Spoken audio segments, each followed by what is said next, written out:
선지자를 통해서 하나님이 유다의 죄를 지적하는 모습을 봅니다. 그리고 또 함께 좀 이렇게 대조되는 내용인 것 같은데, 심판을 이야기하실 때 함께 구원을 약속하십니다. 이런 모습은 왜 그런가 하면 하나님의 성품 때문입니다. 이게 대조가 되지만 하나님의 성품 때문에 심판을 공의로 선고를 하시면서도 사랑으로 그 백성들을 그냥 내버려 두시지 않는 것이죠. 그리고 구원의 약속을 주시는 것입니다. 그 모습이 오늘 본 첫 범죄 때에도 나타납니다. 그러니까 첫 범죄 때에도 그렇고 이사야 때에도 그렇고 우리 때에도 그렇고 이 주님의 모습을 보면 변함없는 주님의 성품이 계속해서 그 긍휼의 성품이 동일하다는 것을 우리가 보게 됩니다. 그래서 우리는 주님만이 우리의 유일한 희망이라는 것을 늘 기억해야 됩니다.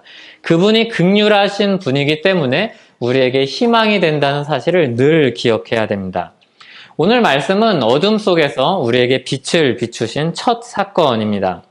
우리가 일출을 기다릴 때 보면 언제 해가 뜨나 이렇게 기다립니다.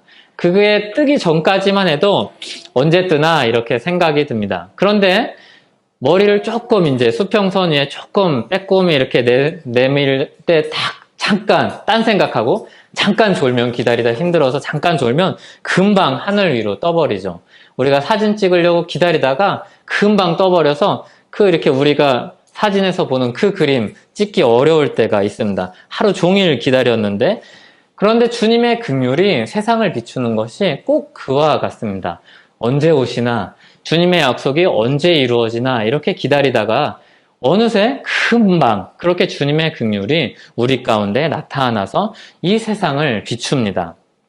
그런데 이 은혜로운 이야기를 하려면 먼저 은혜 전에 어두운 이야기를 해야 됩니다. 우리가 잘 아는 그 이야기입니다. 하나님이 세상을 아름답게 창조를 하셨습니다. 그리고 세상은 온전했습니다. 사람도 너무나도 좋은 성품을 가지고 태어났죠.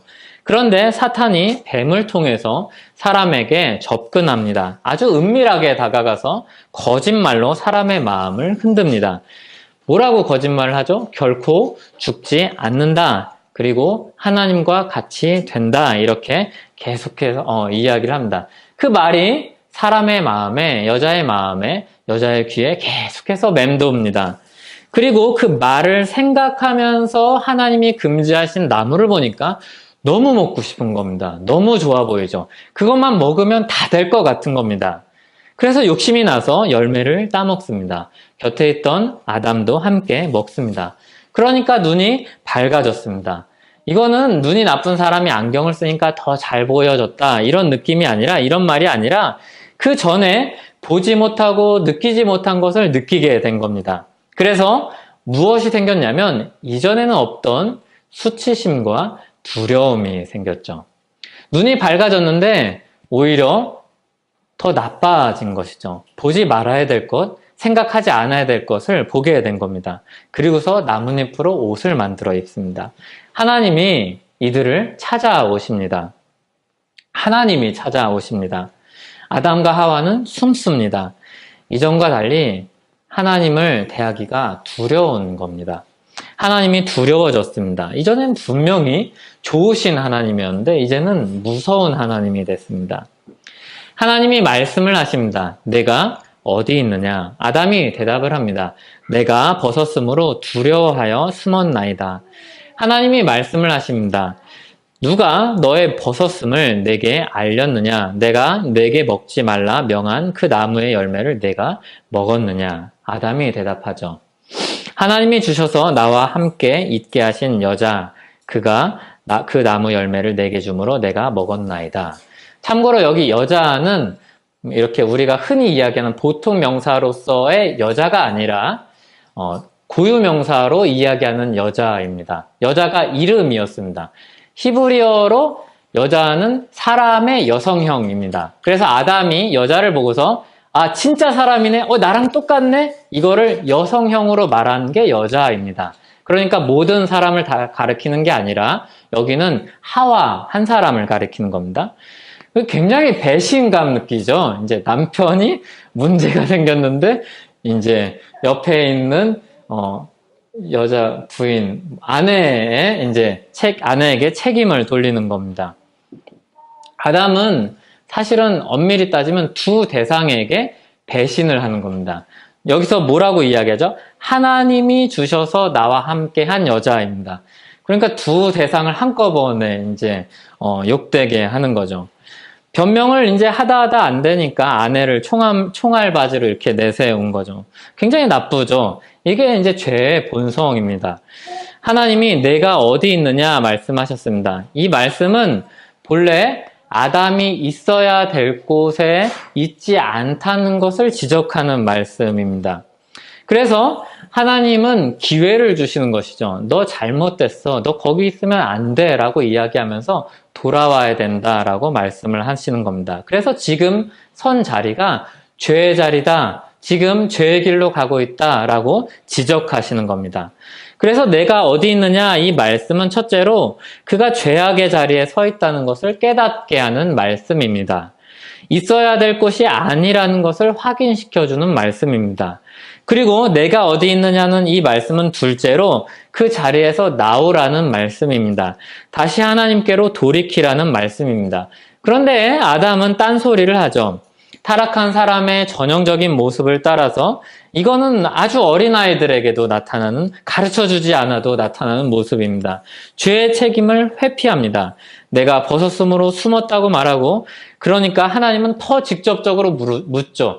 그 이야기가 아니라는 거죠. 먹지 말라고 명한 나무를 먹었구나. 전국을 찔러서 네 잘못이 이거다라고 이야기를 합니다. 그때 전국을 찔린 아담이 갑자기 아내 뒤로 숨습니다. 하나님이 주신 그 여자가 주었습니다.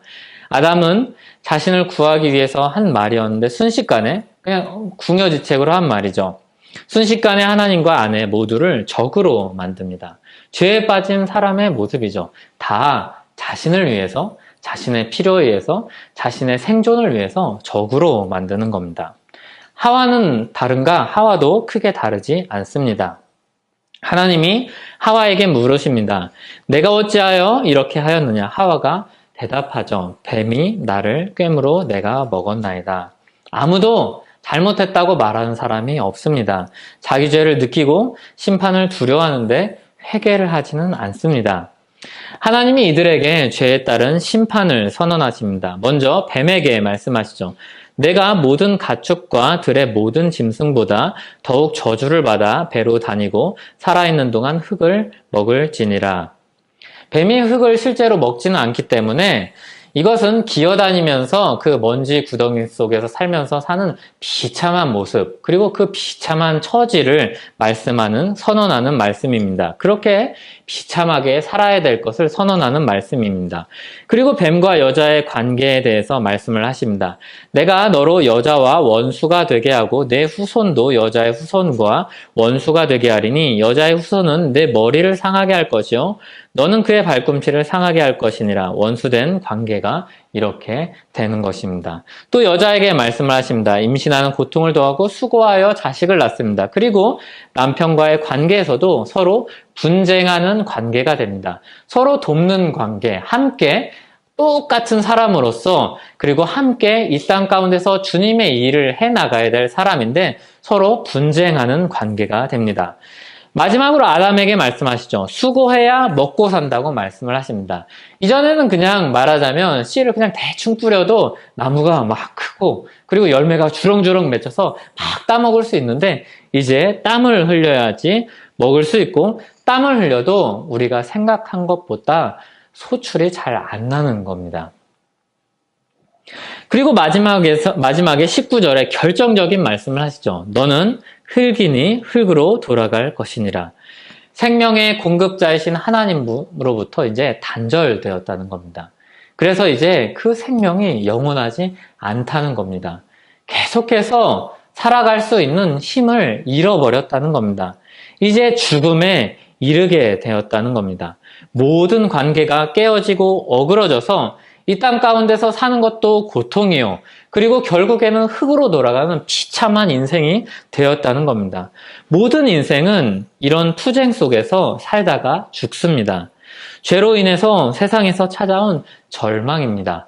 모든 사람이 경험하는 것이죠. 그래서 모든 사람이 종종 행복을 느끼기도 하지만 모든 사람이 이 절망의 싸움 속에서 살아갑니다. 이렇게 세상에 가장 큰 문제가 들어왔고 모든 사람이 이 문제를 안고 살게 되었습니다. 하나님은 아담을 찾아가서 먼저 죄를 깨닫게 하시고 창조주이신 하나님의 말씀에 불순종한 피조물의 죄를 물으셨습니다. 잘못을 지적하셨죠. 그리고 죄의 결과가 얼마나 무서운 것인지 알게 하셨습니다. 죄의 대가는 죽음이었습니다. 그러므로 그 죄를 떠나야 됨을 깨닫게 하셨습니다. 그리고 그 죄와 싸우는 인생이 되었습니다. 한편 이렇게 하나님은 심판을 선고하면서도 구원의 빛을 비춰주십니다. 아담은 하나님의 이 말씀 가운데 하나님께서 비춰주신 그 빛을 발견했던 것 같습니다. 예전에는 아내를 여자라 불렀지만 이제는 하와라고 부릅니다. 이 하와라는 의미는 모든 산자의 어머니라 이렇게 해석을 합니다. 본래 이 하와라는 말을 그대로 직역을 하면 생명, 좀 더 나아가서 생명을 주는 자라는 뜻입니다. 그래서 해산을 통해서 생명을 이어가는 자다라고 이름을 지은 것이 하와입니다.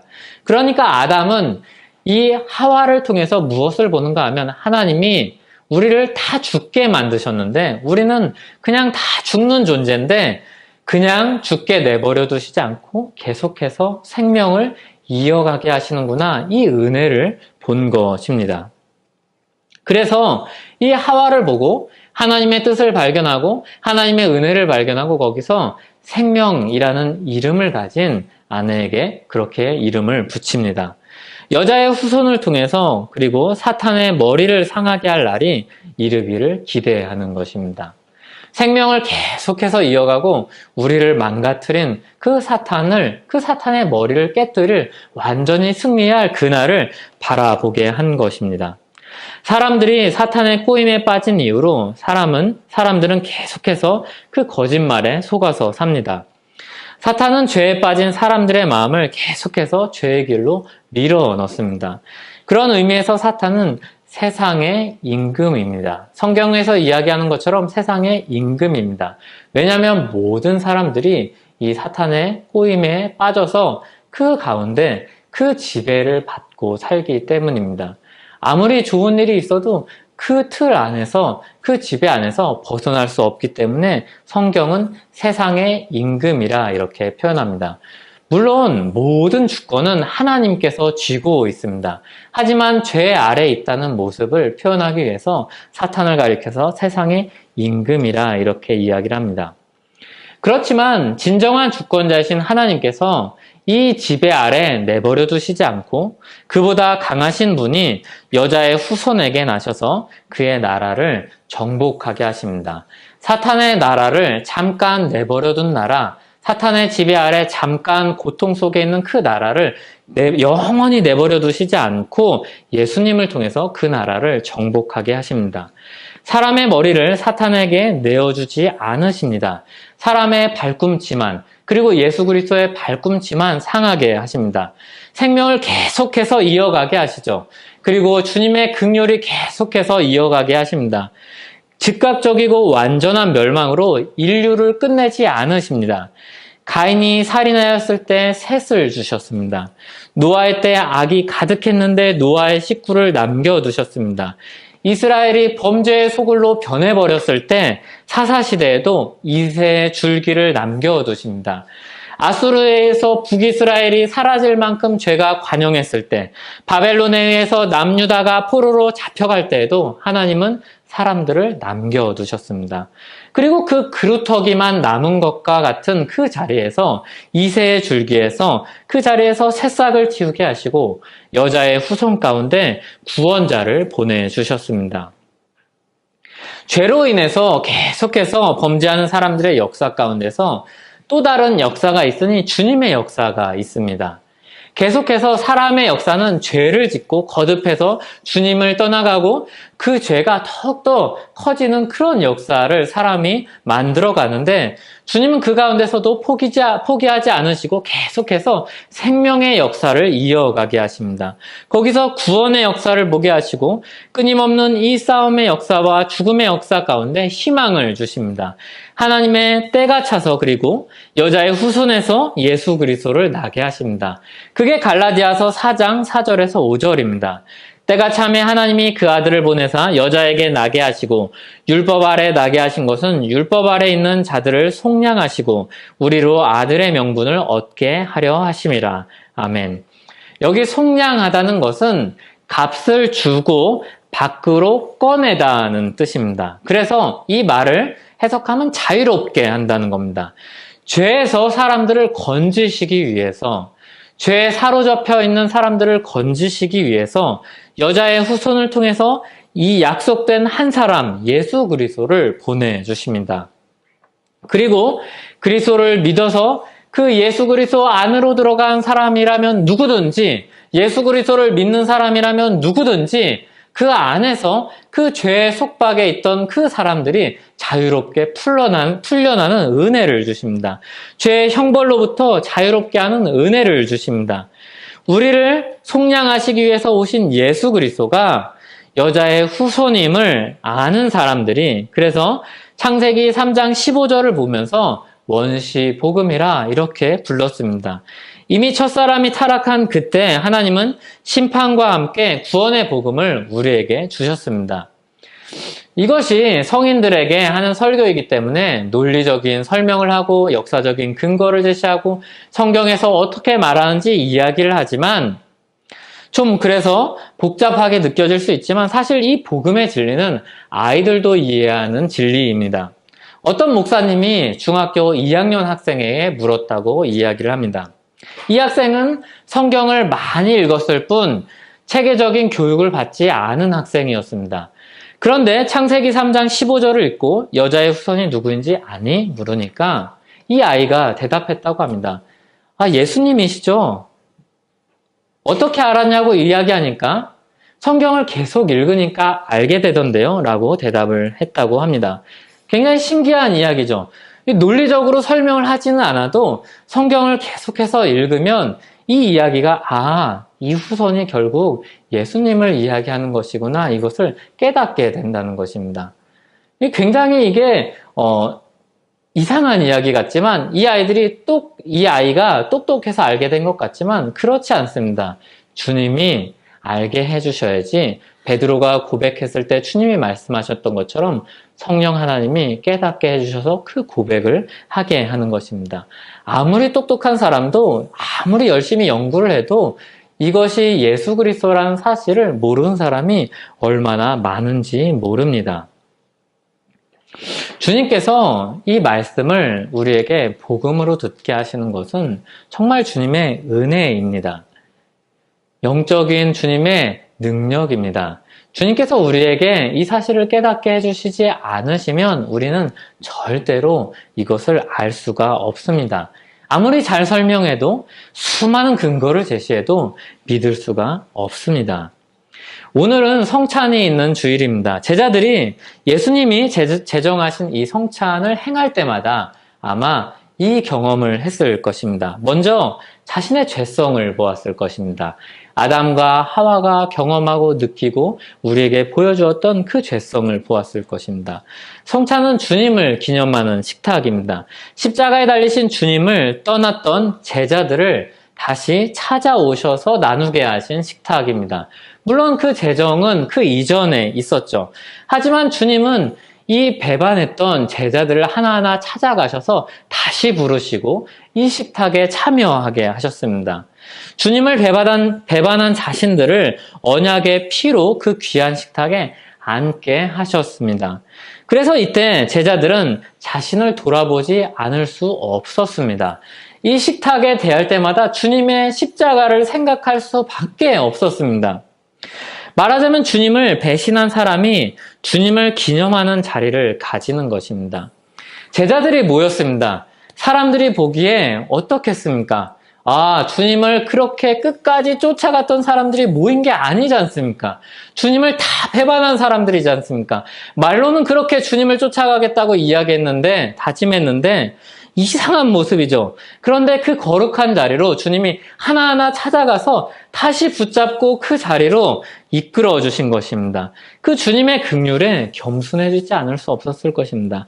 자기 죄를 회개하지 않을 수 없었을 것입니다. 모든 믿는 자가 주님 앞으로 나올 때 주님께 지은 죄를 깨닫고 회개하듯이 이들도 이랬을 것입니다. 무엇보다 주님의 성찬을 앞에 대할 때마다 그랬을 것입니다. 그리고 주님께서 자신을 속량하신 주님의 은혜를 생각하면서 그 감사가 마음에 가득했을 것입니다. 빵을 먹으면서 이거 내가 얻을 수 있는 그런 은혜가 아닌데, 주님의 잔을 마시면서 주님의 피와 나는 무관한 사람인데 사실은 이것을 내가 마실 수 있는가 생각했을 것입니다. 도망갔던 자신들을 부활하신 주님이 찾아오셨을 때 느꼈던 그 감사, 그리고 주님께서 다시 그 자리에 앉게 하셔서 같이 식탁에 마주하면서 함께 주시는 그 은혜를 느끼면서, 그리고 주님께서 다시 사명을 주시고 주님의 일을 맡기는 것을 경험하면서 너무나도 놀랍고 감사하면서 이 자리에 참여했을 것입니다. 주님의 그 은혜를 생각할 때마다 마음이 벅차오르고 가슴이 뛰었을 것입니다. 처음에는 두려운 생각이 들었을지 모릅니다. 예수님이 말씀하실 때마다 두근거렸을지 모릅니다. 군중 속에 숨어있던 나를 십자가에서 보셨다고 그러면 어떡하지? 내 죄를 다 드러내고 부끄럽게 하시고 나를 저주하시면 어떡하지? 그런데 오히려 주님은 믿음 없는 도마에게 손을 내밀어서 그 못자국을 만지게 하십니다. 그리고 그렇게 해서라도 이 연약한 자에게 부활하신 주님을 받아들이게, 믿게 하십니다. 그렇게 구원의 길로 인도해 주십니다. 부활하신 주님이 제자들을 만나신 장면을 보면 굉장히 놀랍습니다. 각자 그 사람에게 맞게 이 사람에게 믿음을 주시도록, 도마에게는 그것을 만져서라도 믿음을 주시도록 찾아오시는 주님의 모습을 우리는 보게 됩니다. 믿음을 주시기 위해서 찾아가셨고 자신을 분명히 나타내셨고 설득하셨고 믿게 하셨습니다. 깨닫게 하셨습니다. 교회가 성령의 능력으로 세워지고 제자들이 주님의 식탁을 마주할 때 제자들은 새로운 경험을 하게 합니다. 이전에는 제자들이 어땠습니까? 베드로가 어땠습니까? 아주 크게 외치죠. 주님, 저는 죽을 때까지 주님 쫓아갈 겁니다. 절대로 제 결심을 아무도 바꾸지 못할 겁니다. 근데 그 주변의 사람들이 어땠을 것 같습니까? 이 주변의 제자들은 주님의 나라에 있을 때 내가 더 큰 자리에, 더 높은 자리에 앉았으면 좋겠다고 생각했던 제자들입니다. 너도 나도 앞서서 이야기했겠죠. 주님, 저도 저 베드로가 먼저 얘기했지만 제가 먼저 생각하고 있던 겁니다. 아마 이렇게 얘기했을 겁니다. 제가 주님을 쫓아갈 겁니다. 그렇게 쫓아갈 겁니다. 죽음도 막지 못할 겁니다. 아무것도 제 결심을 바꾸지 못할 겁니다. 저는 계속해서 주님을 쫓아가고 그 주님의 나라에, 주님의 곁에 딱 붙어 있을 겁니다. 라고 이야기했습니다. 그런데 주님의 십자가 앞에서 다 도망갔습니다. 다 흩어졌습니다. 다 배신했죠. 다 배신자요, 패배자요, 도망자였습니다. 그런데 부활하신 주님을 만나고 성령님이 함께 하시니까 놀라운 일이 벌어진 것이죠. 주님의 뜻을 따라서 살기 시작한 것이죠. 그전에는 열심히 자기의 결심으로, 자기의 노력으로, 자기의 결단으로, 자기의 열심으로, 자기의 아주 큰 의지를 가지고 당당히 이야기했습니다. 주님을 따르겠습니다. 라고 이야기했는데 다 떠나갔습니다. 그런데 다 실패한 사람들인데 주님이 찾아오셔서 만나주시고 믿음을 주시고 성령께서 임하시자 놀라운 일이 벌어지죠. 이 패배자들이 다 실패했던 사람인데 다 주님의 뜻을 쫓아서 살아가고 교회를 이루고 그리고 복음을 전하는 일들이 일어납니다. 이전엔 그렇게 애를 써도 되지 않는 일들이, 그 순종의 일이 자기 삶에서 나타나는 것을 경험합니다. 예수 그리스도를 붙잡고 사는 은혜를 받게 되는 것이죠. 특별한 능력이 생긴 것이 아닙니다. 갑작스런 부를 얻게 된 것도 아닙니다. 열심히 연마해서 특별한 기술을 익힌 것도 아닙니다. 공부를 열심히 해서 기독교 신앙체계가 이렇구나, 그거 틀을 잡은 것도 아닙니다. 그런데 기도할 때 성령님이 임하시고 주님의 영이 함께하자 이전에는 한 번도 성공하지 않았던 순종하는 삶을 살기 시작합니다. 경건하게 사는 삶을 시작하게 됩니다. 우리 안에서 변화가, 그들 안에서 변화가 일어나는 겁니다. 선한 길로 이끌어 가시고 계속해서 우리를 붙들고 가시는데 때로는 우리가 늘 경험하듯이 제자들도 그랬을 것입니다. 발을 헛디디고 그리고 유혹에 빠져서 샛길로도 들어가고 어두운 데로도 들어가고 그런데 하나님이 잡으신 손을 놓지 않으니까 결국에 다시 선한 길로 돌아와서 그 길을 계속해서 이 제자들이 걸어가는 겁니다. 그 은혜를 경험합니다. 이게 제자들이 경험한 주님의 은혜이고 또 우리에게 주어진 은혜입니다. 그래서 이제는 그저 죽기 위한 삶이 아니라 헛된 삶이 아니라 하나님 아버지 안에서 영광을 돌리는 그런 삶을 삽니다. 모든 사람은 죄로 인해서 죽음을 향해서 사는 삶을 삽니다. 하지만 예수 그리스도 안에 있는 사람들은 주님의 영광을 위한 삶을 살기 시작합니다. 그 삶이 예수 그리스도를 통해서 우리 안에 시작되었습니다. 성령 하나님께서 성찬을 통해서 우리에게 영혼의 양식을 채워주시고 믿음을 견고하게 해주십니다. 그래서 우리가 종종 실패하죠. 종종 실패하는데 그래도 이상하게 분명히 내 의지를 보고 내 역사를 보고 내 삶을 돌아보면 돌아올 것 같지 않은데 그냥 포기할 것 같은데 이상하게 멀리 갔다가도 다시 주님께로 돌아오고 잘 발을 헛디뎠다가도 다시 주님께로 돌아오고 회개할 생각이 전혀 없었는데 어느 날 주님이 죄를 깨닫게 해서 회개하게 하고 그렇게 주님의 은혜의 길로 우리가 걸어가게 됩니다. 성찬은 주님이 우리를 위해 찢기신 그의 몸을 기억하는 식탁입니다. 우리를 구원하시기 위해서 피를 흘리시고 새 언약을 세우신 은혜를 기억하는 자리입니다. 주님이 성령으로 임재하셔서 우리 영혼을 채우시고 힘주시는 시간입니다. 성찬은 마치 도마에게 자기 몸을 직접 경험으로 확인시켜 주시고 믿음을 굳게 해주셨던 것처럼 우리로 하여금 우리에게 믿음을 견고하게 하시기 위해서 주님의 그 은혜를 몸으로 느끼게 해주시는 영적인 양식이고 채우시는 은혜의 역사입니다. 이 하나님의 놀라운 은혜에 감사하면서 그 은혜의 자리에 함께 참여하는 저와 여러분 되기를 소원합니다. 같이 기도하겠습니다. 주님 감사합니다. 우리가 주님의 복음을 듣고 예수 그리스도 앞으로 나옵니다. 주님 우리에게 은혜를 채워주시고 우리가 하루하루 주님의 은혜 가운데 살아갈 수 있는 힘을 주시옵소서. 예수님의 이름으로 기도하옵나이다. 아멘.